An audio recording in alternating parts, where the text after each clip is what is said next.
Hey, Chad, will you start off by addressing that sack total of 12 in the last 2 weeks and what's changed, if anything? I think we just meshed together well as a defensive line. I think we're starting to get comfortable with the new scheme with the 4-2.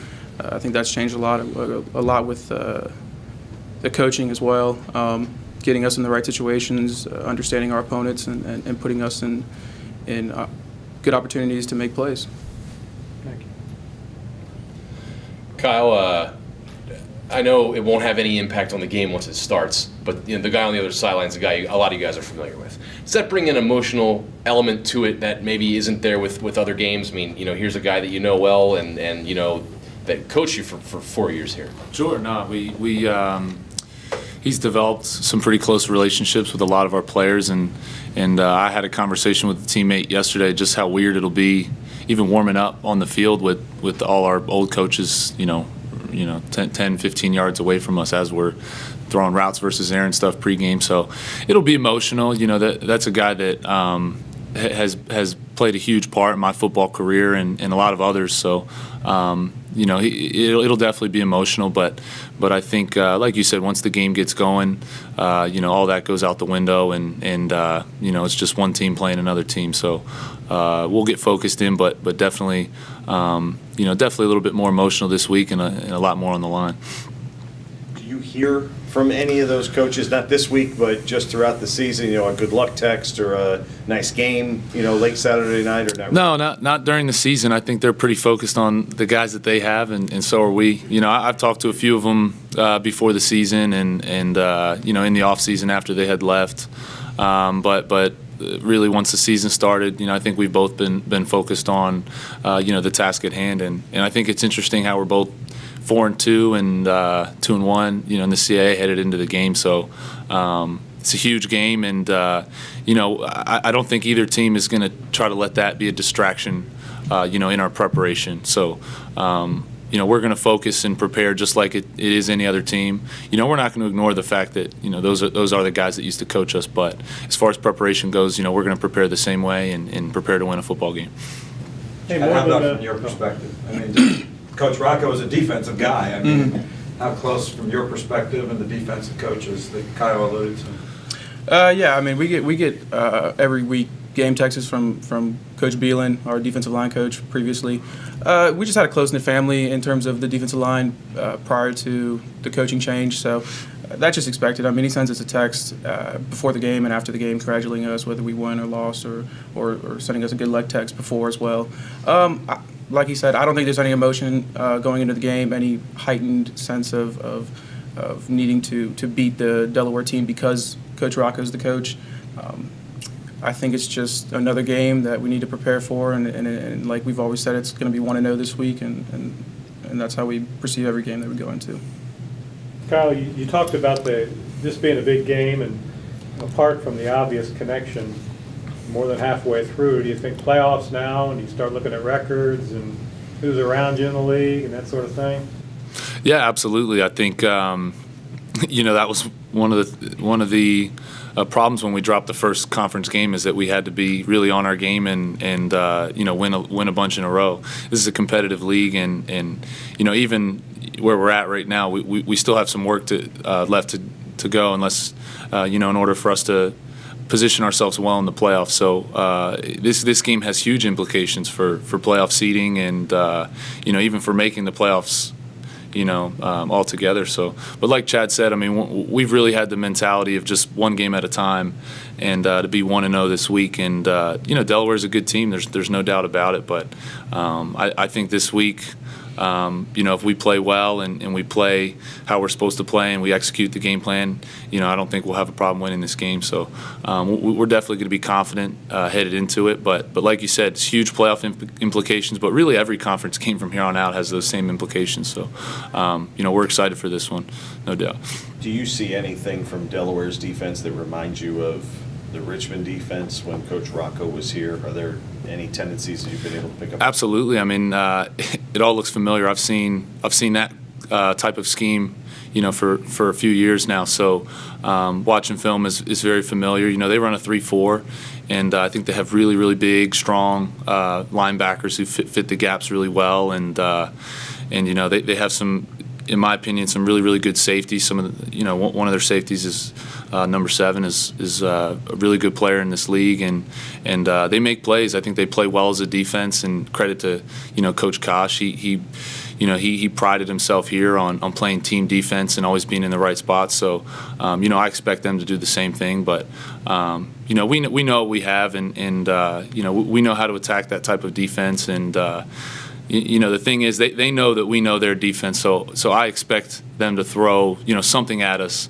some sort of wrinkle, some sort of difference, whether it be blitzing a little bit more or, playing coverage is a little bit different because, they know that we're familiar with them schematically. So, we have to be ready for anything that they do on defense, and I'm definitely sure we will be.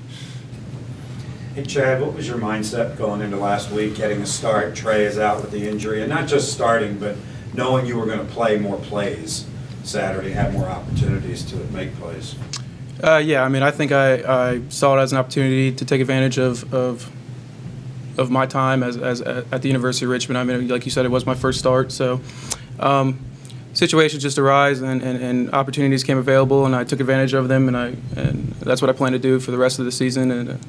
And I just went in the game. I don't go into the games with any heightened emotion at any time. I don't over-prepare for a certain situation. I always stay loose, and I don't have a singular approach to any type of game or any player that we're playing against. I just kind of go out there and feel the game and then adapt to the circumstances. But I think that I always believed that I had the opportunity and I had the skills to play at this level, and I think that I just needed the opportunity to take advantage of that and play and start, and I think I did. Kyle, you've hit with Cortrell on a couple of home runs this year, what you did with Brian last year a few times.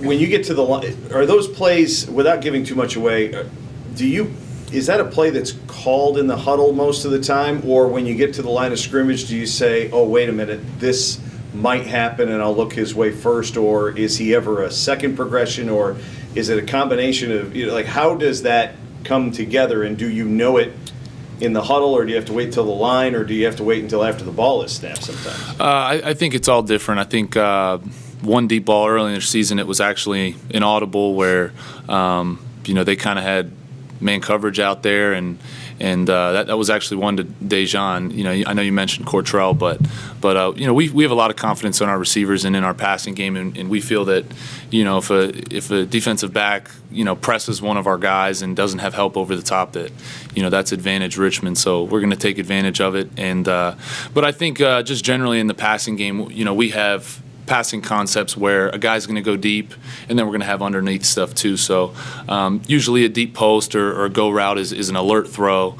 An alert throw meaning, hey, if the safety's low, if there's a good look at it and you think you got a good shot at it, go ahead and take your shot. But if not, you can still come back inside and kind of read the concept out. So that gives me a lot of liberty to take those chances. And I think you got to be judicial about when you're throwing the ball downfield. You don't want to throw the ball downfield all the time.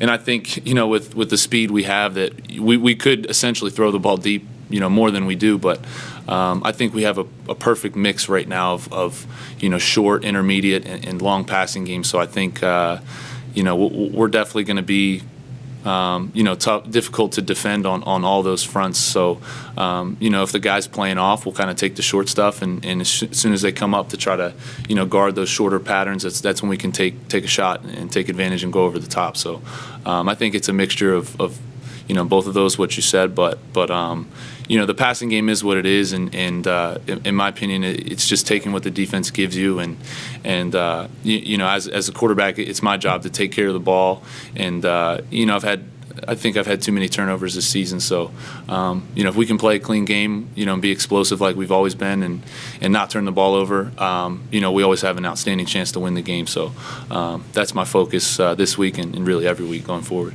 Kyle, the air raid has worked for the team. It's worked for you to get into the record books personally, but the running game is kind of taking a hit. What do you do, and what does the offense do to try and encourage them to stick with it and finally get that breakthrough game where it makes things easier for you and your receivers? Well, we know that the running game is important, and I think we're throwing the ball a little bit more this year, and I think we have the personnel to do it. I mean, there's so many receivers that we can get the ball to, and I was sitting in the back of the room when Coach Huesman mentioned, but sometimes.